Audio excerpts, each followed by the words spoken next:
Another very important element that I come across all the time is something that is called the endowment effect. And put simply, it basically means people tend to overvalue what they already own. Now, I can tell you for a fact that a lot of my clients, particularly executives of publicly traded companies that work for the company, have a big block of stock.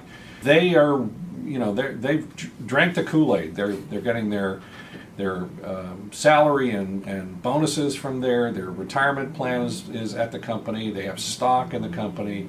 And in particular, here in the Pacific Northwest, I have watched this massively over the last 20 years, with companies like Starbucks and Microsoft and now Google and Amazon. People tend to fall in love with the company that they work for, and that's, of course, perfectly normal.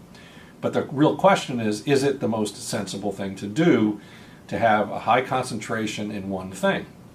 And we also have examples of people that were just in love with a particular company. One gentleman that I remember had $10 million worth of a particular company, and I suggested that he take $5 million off the table and set his family up for life, but he said, no, I think it's going to go to $20 million.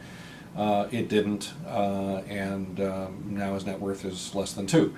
So it's an important thing to recognize that you may feel much more attached to and overvalue something that you own. Now, particularly if it comes from dad or granddad, dad said buy General Electric and they're the best company in the world, and no matter what you do, don't ever sell it.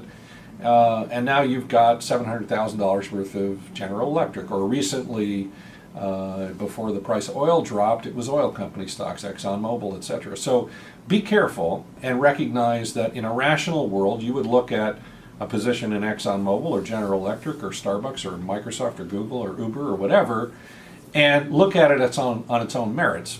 But human behavior being what it is, this endowment effect has a material impact on how you feel about owning that stock, and you may have to examine, am I overvaluing something just because I own it?